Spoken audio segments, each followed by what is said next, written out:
There are any number of things in the Clintons' political history that is worth recalling before you go in to vote potentially for a Clinton, in this case a Hillary Clinton. And it's a small example, but a telling one. When they turned on the travel office, where you had career civil servants doing a great job providing the travel service for the president and his staff, and they wanted to get a lackey friend in, they could have fired the guy in charge, but they accused him of a crime.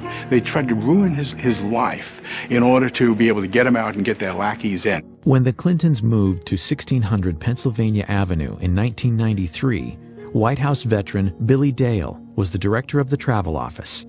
Dale had faithfully served 7 previous presidents, starting with John F. Kennedy in 1961. But Dale, who had actually voted for Clinton for president, would soon discover that business under the Clintons would not be business as usual. We knew that we were in for a rougher transition because we had heard stories from Secret Service agents who had gone to Little Rock for a 2-week stay down there. And the stories that some of the agents would come back and tell us, that we just knew that it was going to be different. We didn't realize how different it was going to be. The new administration is free to fire anybody that they want to, but traditionally that does not happen. On the day of Clinton's inauguration, Wednesday, January 20th, 1993, Billy Dale got a call from an unknown woman indicating that Catherine Cornelius, the 24-year-old third cousin of President Clinton, would soon be working in the travel office. And I got to know who Catherine Cornelius was. She went to work in David Watkins' office, answering phones, but she never let up in her demands to take over the travel office.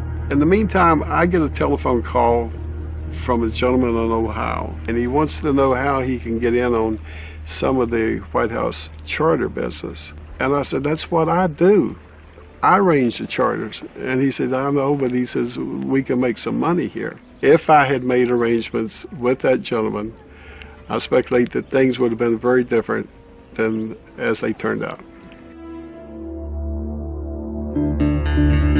That call was from Darnell Martins, a partner of Clinton's close friends and Hollywood producers Harry and Linda Bloodworth Thomason in a travel agency called TRM. When Congress investigated, they learned Harry Thomason had multiple conversations with First Lady Hillary Clinton about taking over the White House charters. At that time, I didn't even know who Harry Thomason was, but we have since learned that Catherine was reporting to him and he was reporting to the First Lady, Hillary Clinton. As Dale says, every new president has the right to hire new travel office staff, even though no president had done so for over 30 years.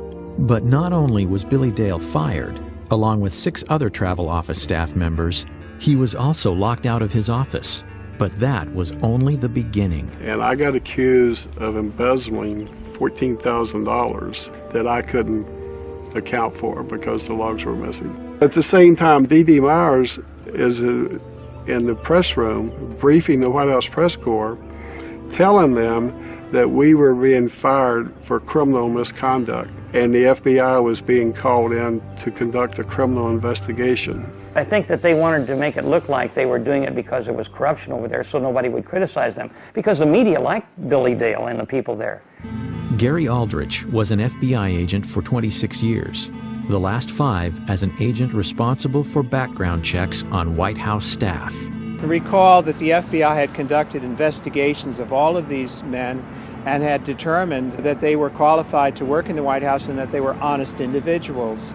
I conducted some of those investigations. Billy Dale was humiliated and was accused of serious wrongdoing to the degree that they conduct a federal grand jury investigation and an indictment of him. I had dedicated 32 years of my life to this job and served faithfully to Democrats and Republicans alike. The experience was a major event in my career because it taught me that powerful politicians can misuse law enforcement authority almost whimsically. And because it was the First Lady ordering the investigation, well then charges have to be found.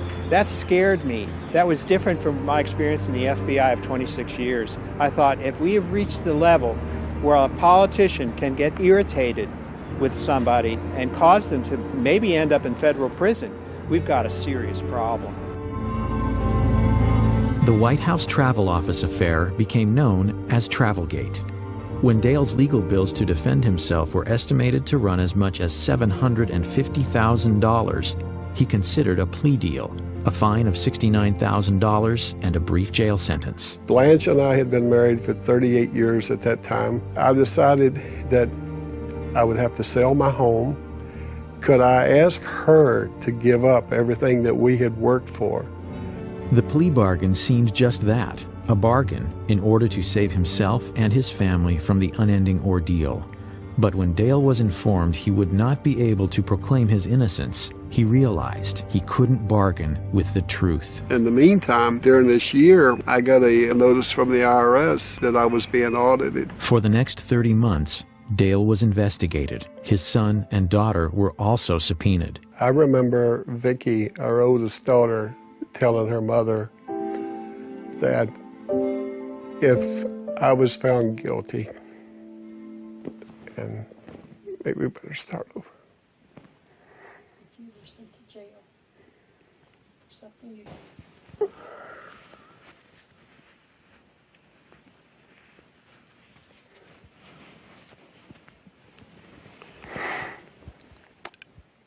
I remember during my trial, Vicki, my oldest daughter, telling her mother that if I was found guilty and had to go to jail for something that I did not do, that she didn't know if she could live in this country any longer, when the government would be responsible for doing something like that to her father.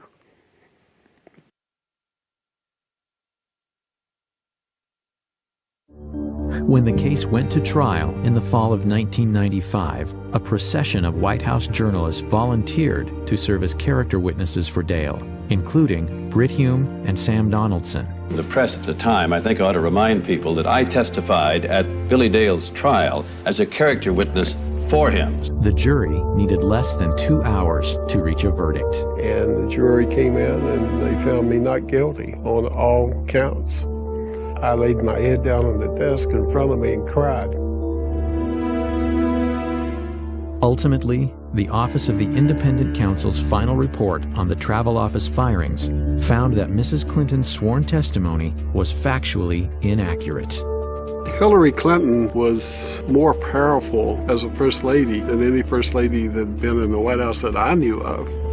That I have learned that she was involved with it more than Bill was. Bill just wiped his hands of it and just would let her handle it.